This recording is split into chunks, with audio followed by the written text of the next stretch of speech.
Welcome to the Bayou City Soccer Podcast. Whether inside or outside the loop, we are talking everything soccer in Houston. Y'all ready? Let's get it.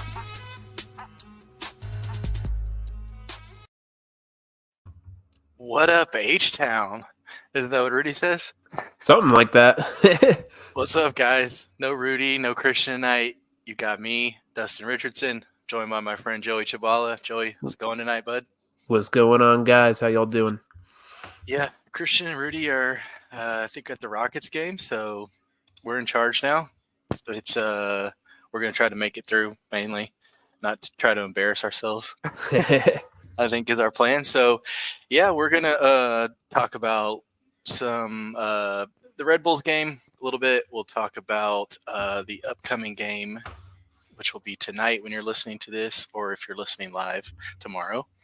And we also have a interview with Dynamo forward Gabe Siegel that Rudy and I recorded. Gabe's not up at this. Well, he might be up, but he's not on our show right now. We recorded it, so we'll play that for you guys here coming up shortly. But let's just get. Oh, we have a viewer. This Christian fella said that we're cute looking guys. Ooh, thanks, Christian. He seems nice, whoever he is. This guy. So let's just, I think, dive right into it, right? Saturday night, we saw the Dynamo at home against the New York Red Bulls. The club did a great tribute to Maggie McKeithen, who, you guys listened to the show last week, tragically passed away. One of our fellow media members. She was on this show recently. Just an all-in-all great person, and I know you guys went over a great tribute for her last week, so I won't go into it more, mainly so that I don't get teary-eyed on the stream. But it was a fantastic tribute that the club did. You can check out some of the pictures. They had her seat in the press box with a jersey and flowers, and the starting 11 held up a jersey. So it was awesome to see that. And then to the game itself, the Red Bulls, coming into the game, it was one of those games where you felt like this could be a bogey team. Like It felt like, I don't know. I think I picked 1-1, but part of me was feeling a loss. But then it's Shell Energy Stadium, and you're like, they'll probably win. But did you kind of feel that way coming in? That's how I felt too. I put 1-1 as well for the prediction. I knew that we were probably going to get outplayed by them, but I felt like just because of the home energy and our record there that we would come out with a point, but just wasn't good enough on the night. Yeah. Kyle said, what's up, guys? What's up, Kyle? And another guy said 30 people are on here. It's actually 47. I can see right now. Mr. Ruddy Segura, whoever you are. Yes, thank you. But yeah, the game started out about as well as you could have imagined. Coco, if you haven't checked out our article today, The Anatomy of a Goal today, breaking down Aliu's goal, Coco it seems like is becoming just a normal thing for him now. Just pings a ball, 40 yards across field, hits Aliu right on the chest, brings it down and scores. It's one of those insane Coco passes that we've been seeing lately. Yeah, the diagonal balls, he's just so good at them. From Soccer Batters last night, Glenn was talking about it. If Kevin De Bruyne does that in the Premier League, everyone's talking about it. So that's just an absurd pass that he has been making all season so far. I mean, only 4 games in, but to do that multiple times, it's just insane from a player at the MLS level. Yeah, Coco's been having to kind of run things without Hector. We got a comment here saying any idea who they might bring in to help until Hector and the rest get back. It's kind of a skeleton crew right now. If you listened to Pat Onstad, Joey mentioned Glenn Davis's show, Soccer Matters, was on yesterday. You can check it out at ESPN 97.5 or Spotify, wherever, all the different podcast places. But Pat Onstad was on and basically saying signings they're working on, but nothing's close. There was reports, I know Matt Doyle put out in his article that the Dynamo were close to a young DP signing. I had heard from some people that a forward was on the horizon. But I mean, right now it's kind of like what they have, Joey. Like it's just kind of stick guys in there, Grey Goose, Reigns, whoever they have. I don't see them bringing in a midfielder too at this point, because I mean, if you're going to bring in guys, you just got to bring in forwards right now. It's so thin. So as much as not having Hector there is such a big deal, we need forward pieces. I mean, Coco and Kovalchik are kind of like combining together to try to make up for Herrera, and it's somewhat working. It's working maybe better than I thought it might. So there's that. But yeah, the new signings, it needs to be forwards. I mean, it's just Siegel and Aliu. That's it. Yeah, in the works. Nothing close. Well, yeah. You get the GM speak from Pat when he's especially doing media with Glenn. Yeah, in the works could mean within the next month or tomorrow. Yeah. They contacted a guy, or the guy's like literally in a hotel in downtown waiting to sign. But yeah, Aliu opens the scoring. Things seem to be going well. You just kind of felt like it wasn't enough, though. It was kind of one of those games. It reminded me of those games last year where they had a goal and then like they couldn't find the second goal, and they never really. I mean, until the very end of the game when they were down, they never really pressed for a second goal. I think Dorsey had that header that Coronel saved. Kovalchik at the post at the time. Kovalchik hit the post. That's probably the chance for them. Yeah, they just don't have that kind of that guy that can put a game away like that. Yeah, not even a guy to the level of Corey Barrett, who's not like the most hungry striker out there, but he scored a bunch of goals last year. We don't even have a guy at that level right now. Yeah, just like an MLS goal scorer guy that just can get you eight goals and 10 goals in a season. It's just, I mean, Aliu, you hope to be that guy, but he's playing kind of on the left wing, and then he plays forward. It was interesting that Ben said after the game that he prefers Aliu at left wing, but he puts him at forward basically because he has no one else. He really doesn't. I mean, unless you're going to throw Jomfy out there, right? Like, he's really your only other option. He's straight out of college. I mean, and we like Siegel too. Like, don't get me wrong. I think Siegel has some potential to be a really nice piece in this team. As a good sub, good hardworking guy, but he's just not a starter right now. He's not. Yeah, and he, like you said, you can see flashes and stuff from him. Like he definitely has the skills, but he's still only 23, 24. Like he's still. I think he's 22. Yeah, even younger. So and he's coming to a brand new team basically with no preseason with them. So it's just kind of like. And we'll talk to Gabe here coming up. You'll hear kind of what he talks about how he got here and everything like that. But yeah, it's tough. And yeah, Hurtado feels like offense is the only thing missing recently. It is. I mean, it's that question we kind of thought coming into the year. Where are the goals coming from? Even midfield play has been missing a little bit too. Because I mean, you still have your pretty passes here and there if you're from Kovalchik and Coco, but. I mean, just the overall control of the game that we saw last year from Artur and Herrera is just not the same. Artur has to put in a bigger role with Reigns there being a younger guy, and he's not stepping up as much as we'd hope. He's still putting in good performances, but he's not been putting in those really, really game-changing performances like we saw last year. Yeah, and speaking of the midfield, I think both goals, so the first goal, Manuel's goal, just a pickpocket in the midfield, right? Van Zier takes it down the kind of the right side of the field, chips it into the box. Manuel somehow jumps over. Awful marking. Whatever the defense was in the box, and he gets a basically unmarked header from 5 yards out, beats Clark. Yep. Sviatchenko falls asleep. Dorsey is marking a ghost. Wide open header. Yeah, it's one of those it's one of those things where you feel like the Dynamo shouldn't be beaten on like set pieces or like balls in the air. Like Sviatchenko and Mikel are very large humans, and you feel like they're gonna win. They're gonna win almost everything in the air, and then a goal like that happens, and you're like, "Where'd that even come Dorsey's good in the air."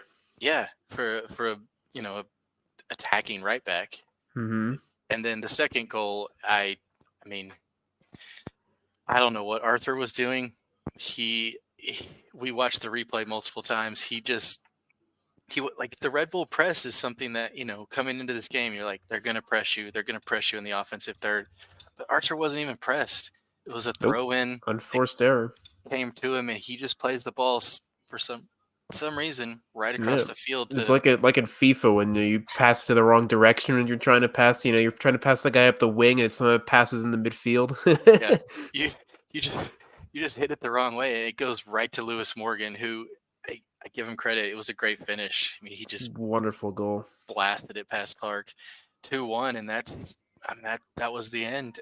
Dynamo pushed for an equalizer, couldn't find it, but I mean, overall, it's one of those games. I feel like with Champions Cup, with the injuries they have, they're kind of just fighting for their lives right now. Mm-hmm, for sure.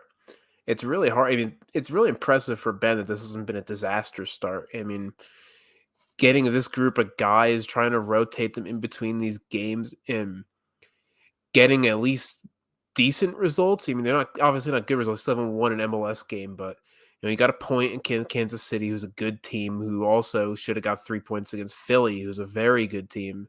So they're no slouch. And then the Red Bulls. I mean, 2 games in, the Red Bulls look like one of the better teams in the East. So get a 2-1 loss in that regard is not that bad. Obviously, any loss is a loss because it's 0 points whether you lose 5-0 or 1-0. But it was still a fighting chance, which is impressive to me at least.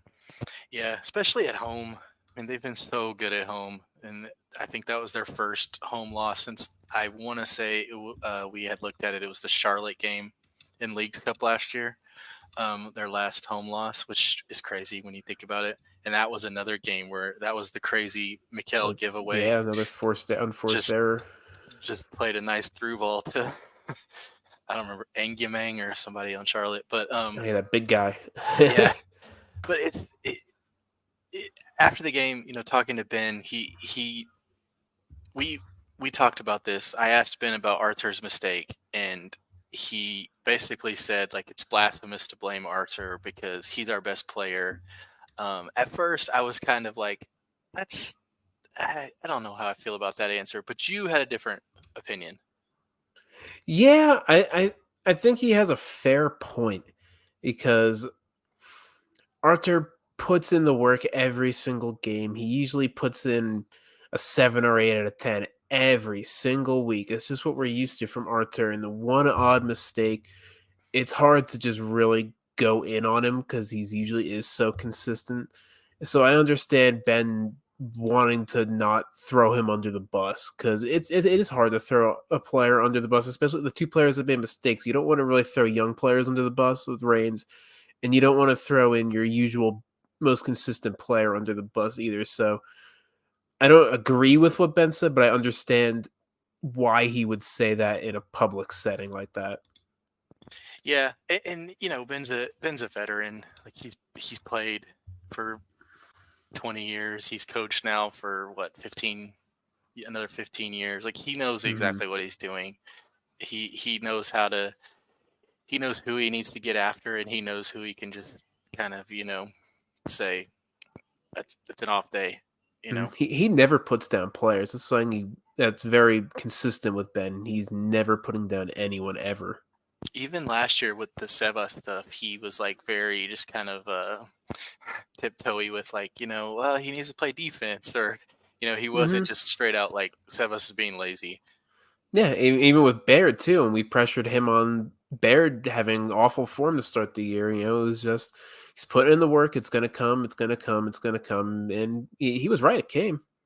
Yeah, I mean, at this point, you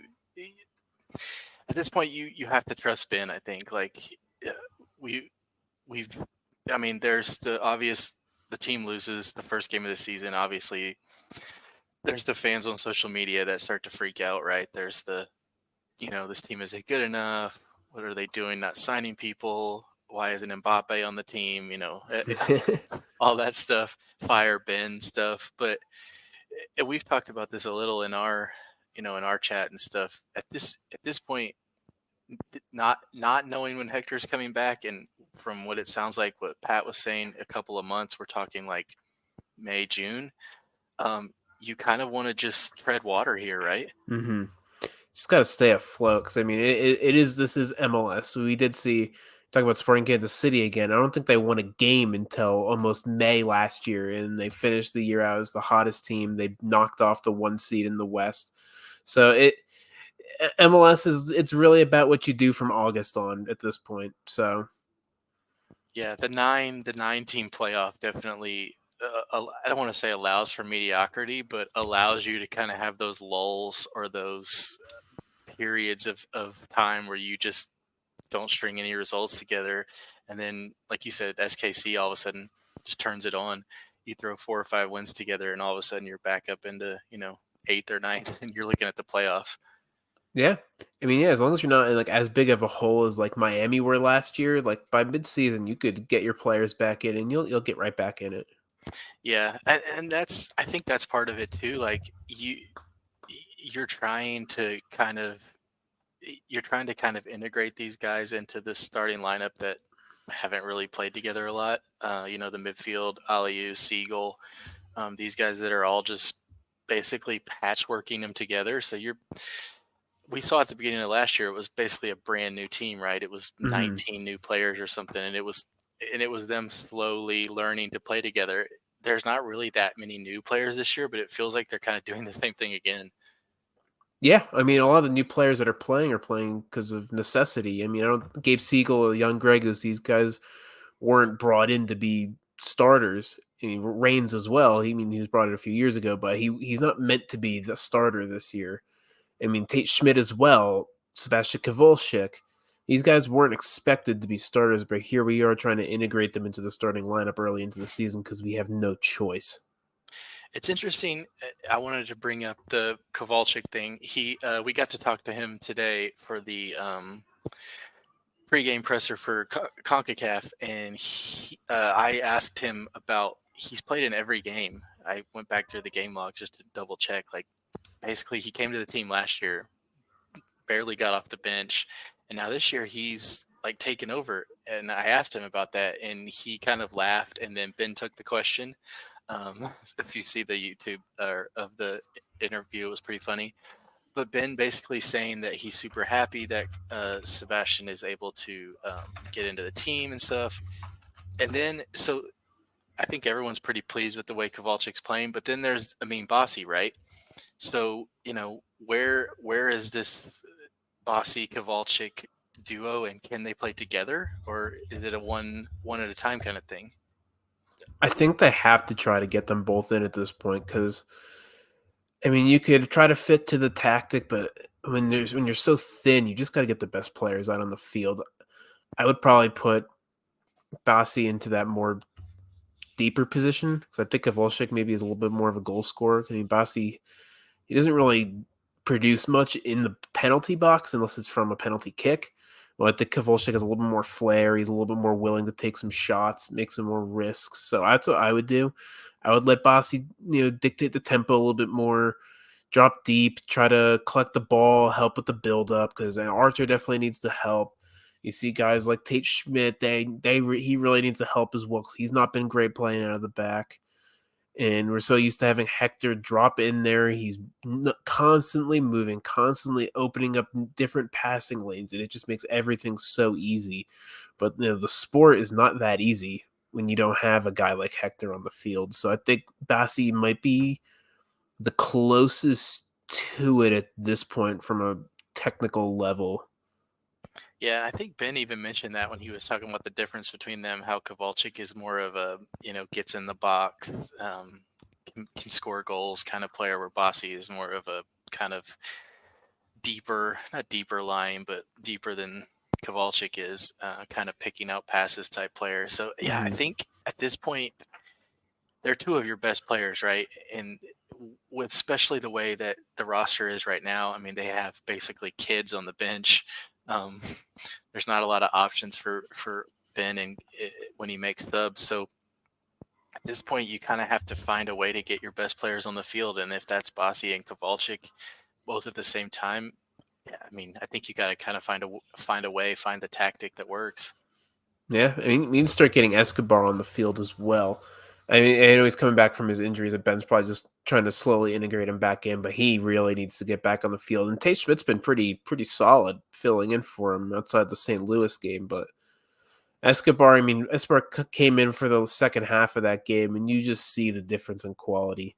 You know, he's stepping into midfield. He's making those quick little flashy passes. He's getting forward, but he's getting wide. He's cutting inside. He's doing a little bit of everything on that left side. It's huge to the way they play. Tate doesn't really offer that same type of quality. He maybe offers the same type of work rate, but not the same type of ability. Yeah, they're just different players really. And Escobar is kind of that veteran. You know, they've talked about how many times have we heard them say they want to bring in winners. They want to bring in guys that have trophies. And Escobar, you know, he is that. He's won multiple MLS Cups now, multiple U.S. Open Cups. So he's the kind of guy, especially with Hector out. You know, you need those kind of veteran leader type guys on the field. Oh, for sure. So before we get to the Columbus game, we're going to get to Gabe Siegel. I keep wanting to call him Ted. Do you ever do that? It's like I do that all the time. I know. So we're gonna run our interview with Gabe. We got a chance to sit down with him. You're gonna see the video of Gabe. You're going to hear Rudy and I speaking with Gabe. You don't get to see our faces, sorry, but you'll see Gabe. He was very great. Awesome to spend some time with us. Very great interview. He explains a lot of stuff. So we're going to get into that, and when we come back from that interview, we'll talk about Columbus. So here is Gabe. Houston, and welcome to the Bayou City Soccer Podcast. My name is Rudy Segura, and alongside Dustin Richardson, we are joined by a very special guest, Houston Dynamo forward Gabe Siegel. Gabe, how are you? Good. How are you guys? Hey, we'll just start with Saturday, tough loss against New York Red Bulls. What are your takeaways from that match, Gabe? Yeah, I mean, it was obviously a disappointing match for us. Anytime we're home, we want to pick up wins and get points. But there were good moments in the match, I think. But at the end of the day, we need to make more of a complete performance, and I think we know some of the areas that we could have improved, and that's what we're going to focus on for next game. But yeah, it's a every game is a learning experience for us, and we're early in the year, so fortunately, there's a lot of chance to correct those mistakes. Yeah, so focus shifts to Champions Cup this week. Obviously, you guys don't have a league game this weekend, so kind of unique that you get to focus, completely on Columbus. How do you guys feel going into Wednesday? And, how important is this Champions Cup for you guys as a team? No, we're very excited. I think it's a great competition that we're in, and making it through the first round was cool and good for the team. So of course we're going to attack it, and we're obviously playing a good team in Columbus off their MLS Cup win. But we feel good about ourselves. We feel good about our team, and we're going to attack it like any other game. And I think we feel good going into it. Gabe, you're currently the most recent acquisition from the club. They traded some assets to get you from NYCFC. How has your arrival been at the Dynamo so far?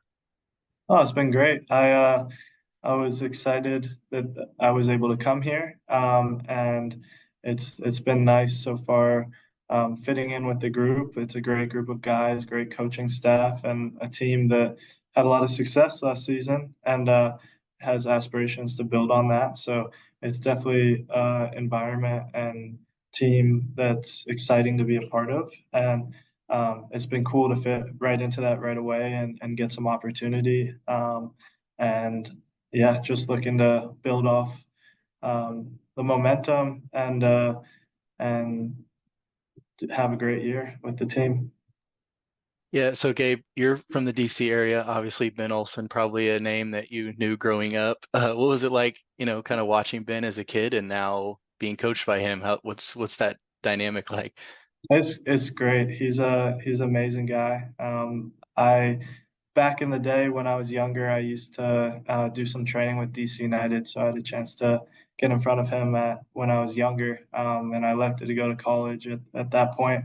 But it's definitely helpful having known him a bit from before, and he's been great to me right away and helped me to adjust with the group. So you played obviously college ball with Stanford, then eventually make that jump to try your luck in Europe. How's that time in college and the experience of Germany as well? Oh, it was great. I think my path has definitely been crazy in some ways with different places it's taken me, but I think every step of the way I've learned something new and things that have been useful to me to advance my career. I think at Stanford, before then I'd come in throughout my whole life, scored a lot of goals and everything.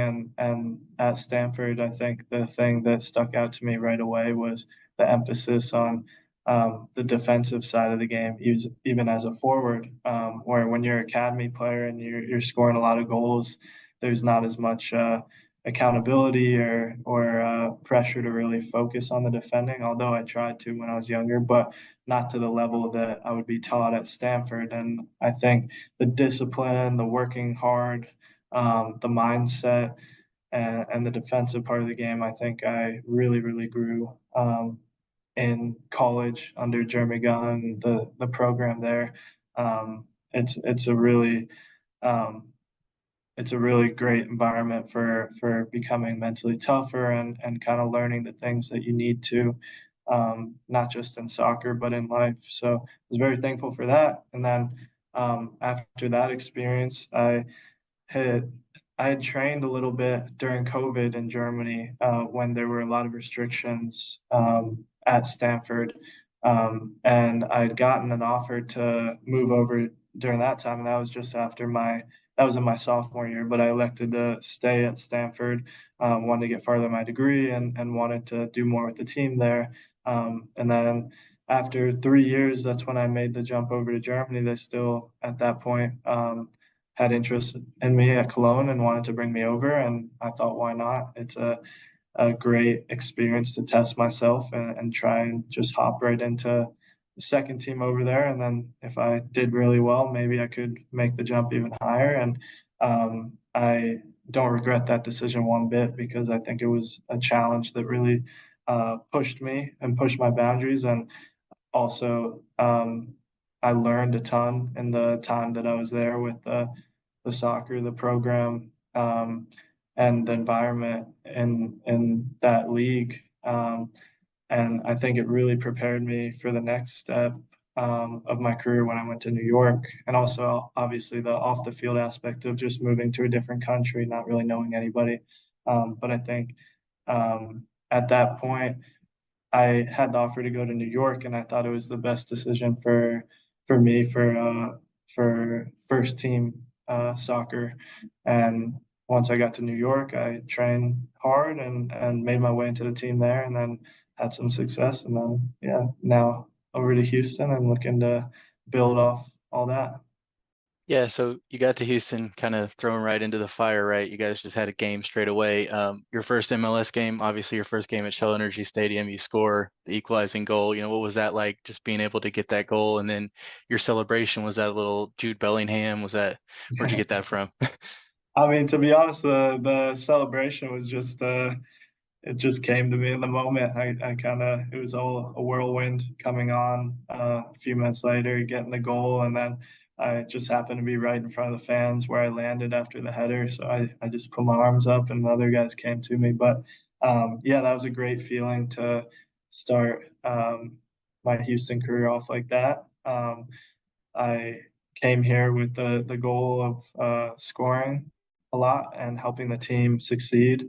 And that moment was special to me for that reason, that it was an important goal for the team, and for me personally also to get things started that way. It was exciting. Yeah, and obviously with Sebas going down in that first game, the striker position's kind of open, it's kind of been you, it's kind of been Aliu a little bit. What does that mean to you, that starting position's kind of out there? It's for you guys to take a hold of, as you guys fight and practice. Just how important is that for you to be able to get those minutes and be able to, grab a starting spot? Yeah, I mean, you always are looking for more opportunity whenever you're part of a team, and trying to work your way in to help the team as best you can. And I think obviously that opportunity came about in a bad way in terms of Sebas getting injured.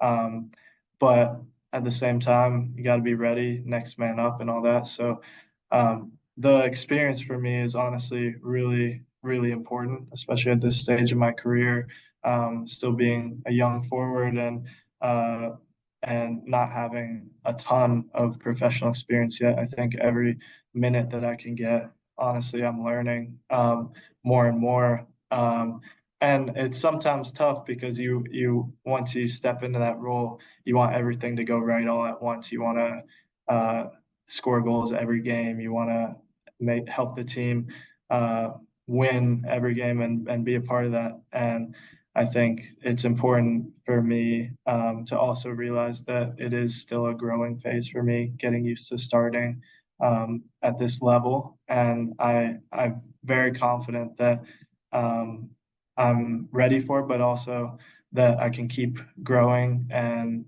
getting better and to fill that role. So it's an exciting challenge, and I'm trying to make the most of it. We heard, some of the guys last year. I know when Amin got here, he talked about how Ben is, he wants you guys to be defensive and you work really hard, on both sides of the ball. I think we talked to you after you scored and Ben called you a pain in the ass, which was, kind of a good thing. What is it like, having that you have to work hard as a forward, you got to track, you got to win balls, what is that? How does that fit into the way you play too? Yeah, I mean that's the game these days. I think you won't really find a team anymore where a forward can just be an attacker unless you're scoring a crazy amount of goals. But um, yeah, it's an important part of the game, and I think that's as I said earlier when we talked about my Stanford experience, that was definitely helpful and growing that part of my game. But then it's just a standard now. I think that I try and bring to the table every game that I'm playing, no matter what. If my touch isn't quite there, you're always able to control your energy, your effort, and that defensive part of the game. So yeah, it's my job to be a pain in the ass, as he said, and work as hard as I can on and off the ball. And hopefully good things can flow from that. This has been great so far, Gabe. Thanks for your time. I guess into the fun ones as we hit our last two questions. Just let the people know, man. Any relationship to owner Ted Siegel? No, I've been asked that now since I've gotten here, but there's no relation other than I got the chance to meet him and he seems like a great guy. So, but no family relation, no. Great, man. So before we let you go, Gabe, what does Gabe Siegel like to do on his spare time, and maybe what's a day off look for you, man? Yeah, I mean, right now it's been just getting acquainted with Houston and finding an apartment, getting that all set up, and then um, I fortunately I have a few friends on the dash from Stanford, so that's been cool to be able to reconnect with them, and then all the teammates that I have here that I've becoming closer with. It's been nice to get to know them off the field too. But definitely am excited about the food aspects of Houston, all the different types of cuisine and cultures they have with that. And my mom especially is excited, although I always miss her cooking at the end of the day. But and I have to cook myself as well. So but yeah, I'm excited to keep getting used to Houston and figuring out what it has to offer. You got to get out to the rodeo this next couple of weeks. Yeah, yeah, Yeah, planning on that too. awesome. Hey, well, Gabe, any words you may have for the Houston Dynamo fans, as they continue to show up this year at Shell Energy Stadium? Yeah, I mean, first of all, just thank you to everybody who supports the team. It really makes a massive difference for us when we have the fan base on our side and showing up to the games, and when we hear the energy in the stadium, it really, really feeds into our play. So it's been cool to get to know some of the fans so far, and yeah, I'm excited to keep seeing them at games, and we're working our hardest to put on good performances for you guys, and hopefully we can get a lot of wins and have success this year. Thank you so much again, Gabe, for joining us today. Best of luck against Columbus and the rest of the season. Thank you, guys. So that is Dynamo forward Gabe Siegel. Big thanks to Gabe for joining us. He's a very interesting guy. Yeah, lovely guy. Seems like a cool dude. No relation to Ted. He finally set the record straight. So everyone who was thinking Ted's son or Ted's nephew, he and Ted, not family. So yeah, super interesting career so far for a young American player his age. I mean, you see a lot of the guys that go to college, they're, by the time they're 22, they're in their rookie season of MLS. He's already had 2 separate stints in Europe. He starts in New York City. So he's had a little interesting career so far. Yeah, it was interesting to say he basically went to Germany because Stanford had a lot of COVID restrictions and he couldn't really, play in college. So he just, hey, I'll just go find a pro team in Germany. Why not? It's a normal thing to do.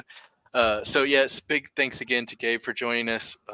Big shout out to the Dynamo for always being very gracious with us, letting the players come on, talk, and tell their stories. And hopefully you guys enjoyed that, getting to know Gabe a little bit. And hopefully he gets out to the rodeo this next week or so, because he needs to be officially a Houston guy. Got to get out to the rodeo, I think. Then you're officially in. So let's shift some gears now. Shift gears a little bit to the Wednesday night, the big Champions Cup match. First off, it's good that the Dynamo don't have a weekend game, right? You Very get Columbus, good. Columbus, 7 days apart, no in between. Columbus does have a league game, so off the bat, you're in a little bit of a better position, right? Yeah, for sure. And unfortunately, they might have a little bit of an easier match because they're going to be playing Chicago, who've not had the best of starts, but it is good to have them be on some tired legs coming into the second leg. Yeah, especially when the first leg's at home now. We saw the first leg against St. Louis was in St. Louis. Dynamo were able to get that away goal, and then they came into the second leg basically knowing what they needed, right? A 1-0 win, we're good. Now you have to start at home, and Ben talked about it a little bit today in his pregame or pre-match press conference. They want to win is the most important thing. They also don't want to allow Columbus to score away goals, but at the same time, they need to win, right? They need to score goals. I mean, you gotta get a comfortable lead going into this away game because Columbus, that's one of the hardest places to go and win a game out in North America in general. So it's really important at home to get a good maybe 2-goal lead or so, make it at least somewhat comfortable going into the away leg. Because I mean, if we were tied or maybe even 1-0 up, especially maybe if it's like a 2-1, they got an away goal as well. I'm not super confident. No, and I know we'll talk about a little bit about Columbus here, and Ben talked about them some. But when you look at this Columbus team, obviously they just won MLS Cup. They're one of the best teams, if not the best team in the league. Still, they lost Julian Gressel, who basically became a bench guy for them in the playoffs last year. Yeah, it didn't even matter. Yeah, so and that's crazy that they could just have a guy like Julian Gressel and just we don't need him. It's okay. It's fine. But you look at Columbus, and first thing that stands out, and I know you are a huge fan of this guy, Darlington Nagbe and Aiden Morris. Love probably Nagbe. Probably 2 of the best center mids. The best center. If the Dynamo were at full strength, this would be a fantastic matchup of 2 midfields. But with what we talked about earlier, kind of a patchwork midfield, now coming in to see Nagbe and Morris, it's gonna be rough. Yeah, I mean that midfield just dominates games. Morris does everything. It's incredible. You look at his numbers, you just watch him play. There's nothing he doesn't do. I mean, yes, he doesn't score a lot of goals. That's fine, but everything else, he's just outrageous. And then partnered alongside a guy like Darlington Nagbe, and we talked about Herrera, how the way he runs off the ball and creates passing lanes and dictates the tempo. That's exactly what Darlington Nagbe does. Darlington Nagbe does what Herrera does without some of the extra flash, some of the extra goals and assists. He's a little more simplified version of him. You're never gonna take the ball off Nagbe ever. If he has the ball at his feet, he's either gonna dribble past it or he's gonna complete a pass to someone else. It's just no other options. He is so cool, calm, comfortable, whatever you want to say to describe him. He's just an absolute key player in MLS. He basically never misses passes either. Never. Like if you look at his Football Reference stuff, he's like 99% or something. Granted, he does do a lot of short, link up type passes, but the guy when he's on the ball, it's just it's insane how good he is, and he's been doing it for what 10, 12 years now in MLS. Yeah, I mean he started. He was playing on the wing earlier. It was like 2012, 2013 years, and then 2015 was when Caleb Porter said, this guy.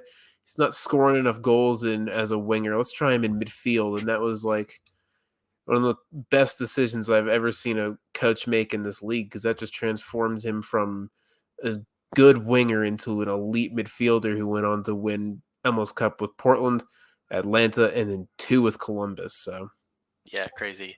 And the whole thing was, the whole Nagbe Aiden Morris thing is kind of interesting because Aiden Morris, this is the nerd stuff you're going to get with Joey and I, but Aiden Morris basically became who he is in 2020 MLS Cup because Darlington Nagbe tested positive for COVID, had to miss the final, and it was like, oh no, what are they going to do?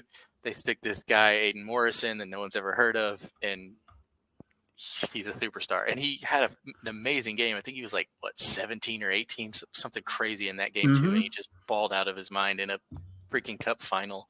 And then he had that big injury too, and he comes back from it like nothing even happened. Yeah, like it's crazy, and that's part of the reason that they were not fine with, but that they traded Arthur to Houston, right? They had Morris, they had Nagbe. They were like, this is Archer, as good as he is, kind of a surplus to our needs, so they were able to ship him off.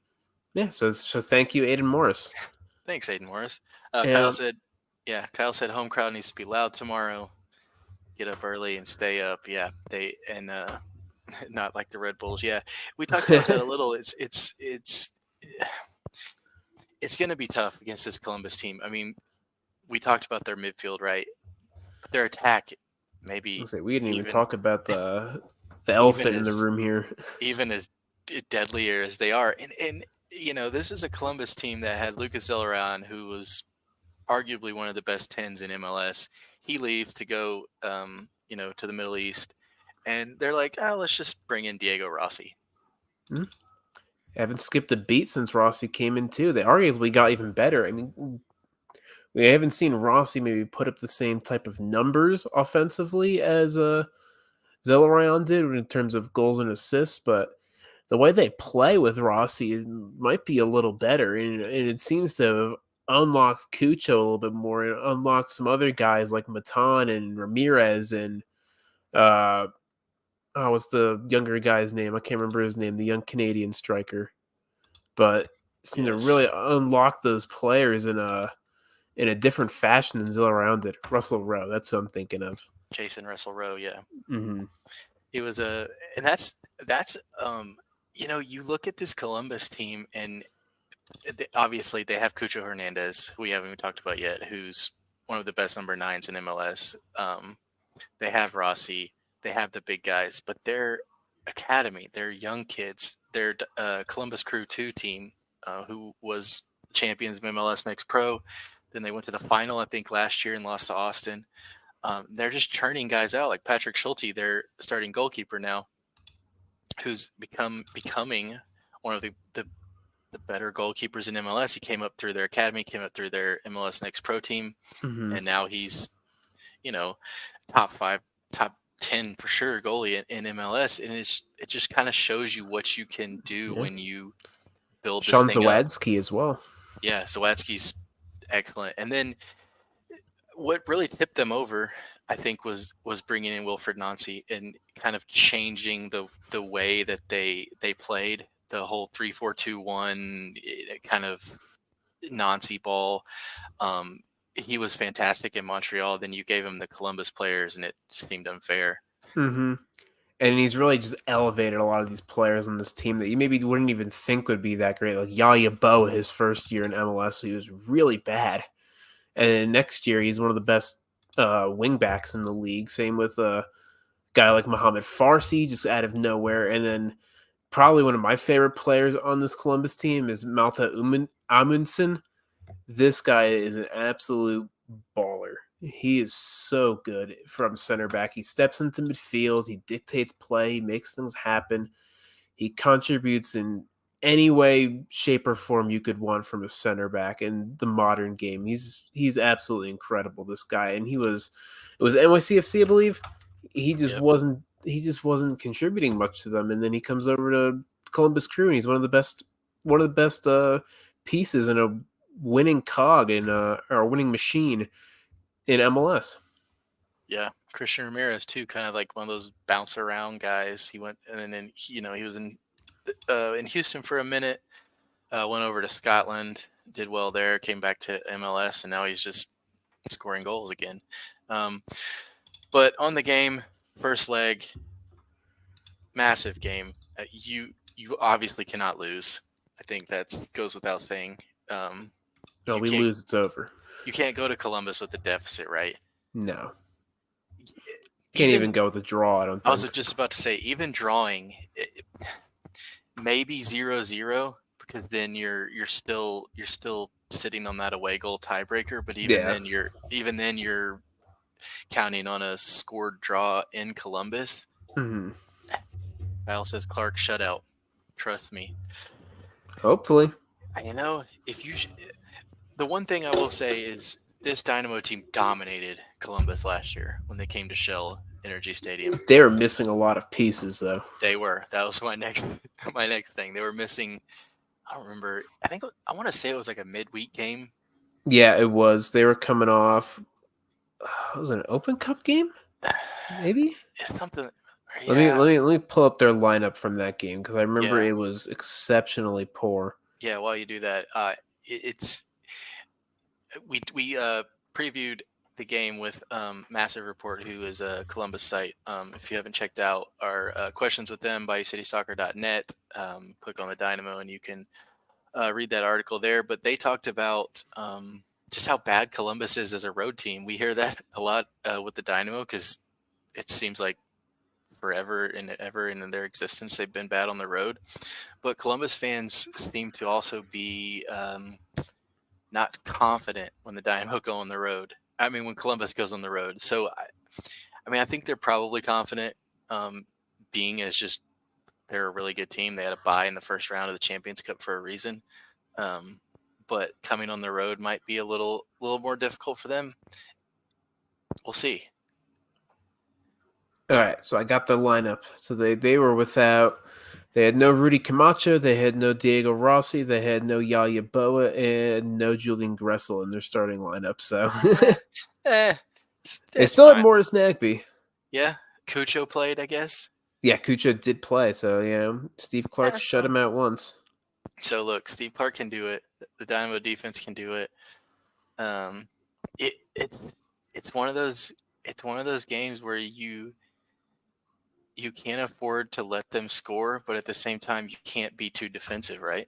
Nope, you cannot be too defensive because if we don't score, we're out. It's simple as that. We're not going to go out there into Columbus and dominate a game and win probably. It's just not going to happen. You have to think of this like I from my perspective, I'm thinking if I'm the Dynamo, we need to win by 2 goals. Minimum. I would agree with that. I think it has to be a 2-goal advantage. like you said, you're not going to go to Columbus and boss the game against them in that stadium with that crowd and the players they have. You're just not going to go in there and expect to, oh, we're down 1-0. We're going to go to Columbus and win 3-1 or something. Yeah, it's. I mean, no team in MLS really is going to come and do that, especially the Dynamo, who specifically stink on the road. Right. Especially like maybe the worst road team in league history. Yeah, I mean, we can't even score goals at home right now, let alone go and put multiple goals away in Columbus. So without a league game this weekend, it's a Wednesday game this week instead of a Tuesday. So you've had a little more time off since Saturday. What do you think Ben rolls out there? I think he goes strongest lineup, so I think he goes Steve, obviously, then back four of Escobar, Mikhail, Sviatchenko, Dorsey. Midfield. I want to say he goes with Bossy. I think he does it. I think he recognizes they have to win. Yeah, he almost has to. So let's go Bossy and Artur Holding, and then the top of the box will be Coco and Kovalchik, and then we'll have I guess Aliu and Siegel as the forwards. Yeah. That's the thing. You say, oh, it's going to be the best lineup, and then once you leave the back line, it's like, oh, what is the best lineup really? Yeah, is there a best lineup? It really isn't a best lineup because we just don't have a striker or a winger. I mean, they could put Brad Smith in, but if Brad Smith has not been good, would you rather have Smith left wing, Aliu in the middle, or Aliu on the wing, Siegel in the middle? I think I'd rather Aliu on the wing, Siegel in the middle, because I think that's what I would say. At least putting Siegel in at striker, you're putting him in his best position. When you put Brad Smith on the wing, he's playing in a position he's not as comfortable playing, and it shows. Yeah, and you're gonna see some things from this Columbus. Tactically, they get after you with their kind of weird 3-4-2-1. They throw wing backs. They do all kinds of stuff. So it's gonna, please no Brad. Kyle missing a little, and the pizzazz is not there. We talked about it at the beginning of the show. Who's gonna score goals? And the pizzazz is on crutches right now. The pizzazz is hopefully coming back by June or July. I will say I saw Victor Ariza. I believe they posted a video of Hector out at training. Obviously, he was not like running and stuff, but he was out there and he seemed to be walking, not on crutches. So that's a good sign. It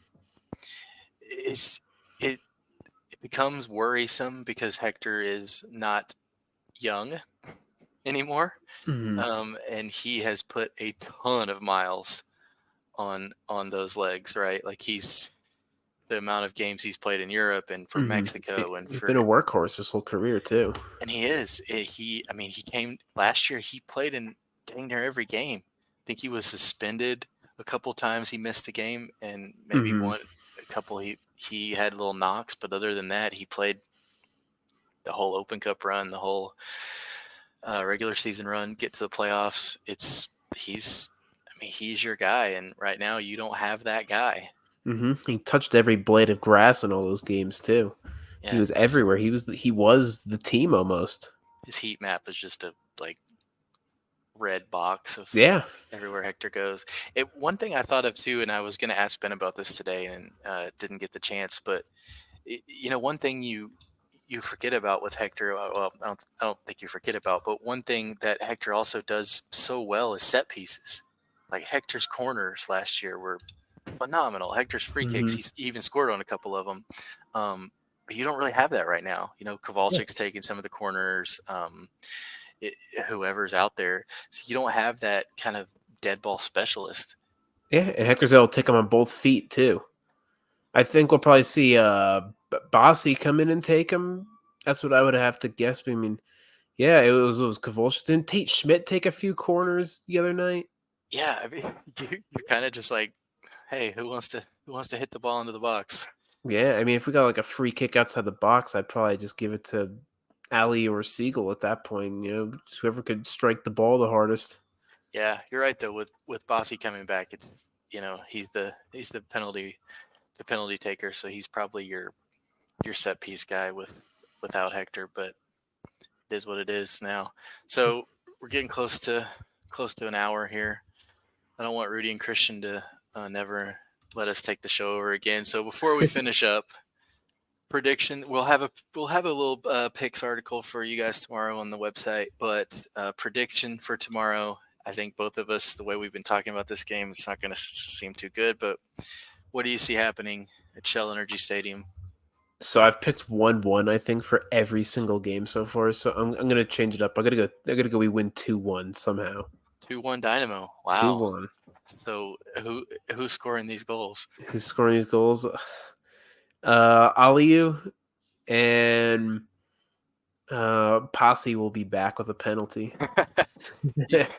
So only way Bossy can reintroduce himself to 2024 is from the penalty spot. Yep, that's what the Dynamo need to kick off their season. We need the Archer back on the penalty spot.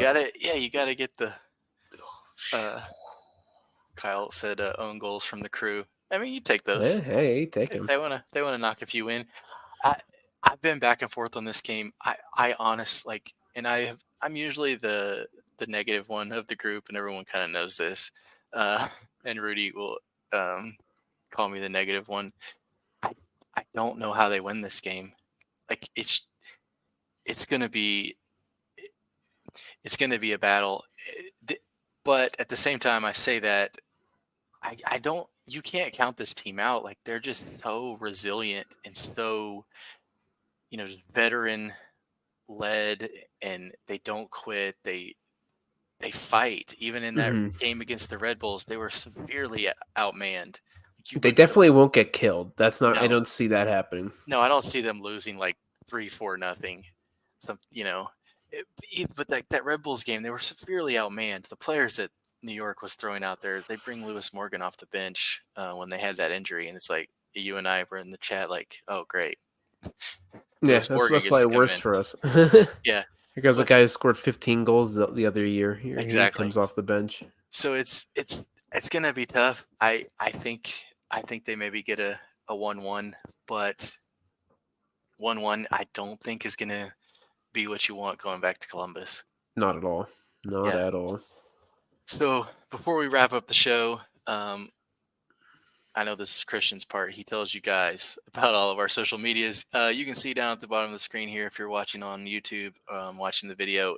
You can catch us on social media, Bayou City Soccer, Twitter, X, whatever you want to call it now, Instagram and Facebook when they're working. I think they're back alive now.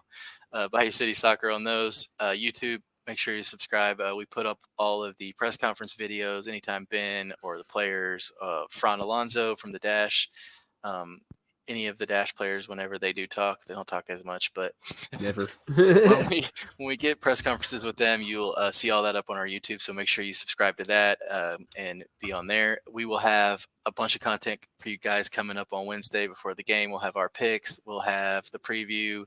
We'll obviously have our live Twitter, our recap, all that good stuff. So Joey, where can they find you? Find me at Joe Chabala 10 on Twitter. And you can find Joey at BayouCitySoccer.net, as you can find Joey's ratings will be back from Wednesday's game. Hopefully, we see a lot of like 7s, 8s, 9s. 7s, 8s, right? 9s, lots of 10s, multiple 10s. Steve Clark's 10 performance. Yeah. Oh, yeah. If anyone's getting a 10, it's going to be Steve Clark. That's a guarantee right now. So, make sure you check out BayouCitySoccer.net. You can find me. I'm usually on the Bayou City Soccer Twitter, or you can find me, Dustin Richardson, without the O on Twitter. So, once again, thank you to Rudy and Christian for leaving us the reins to the show, right? Letting us kind of take over the Joey. Yeah, it's been fun. Joey and Dustin show. So thank you to Joey for joining me. Thank you guys as always for listening. Thank you as always for supporting us. Check all our social medias, all of our articles. You guys are the best, and we will talk to you soon.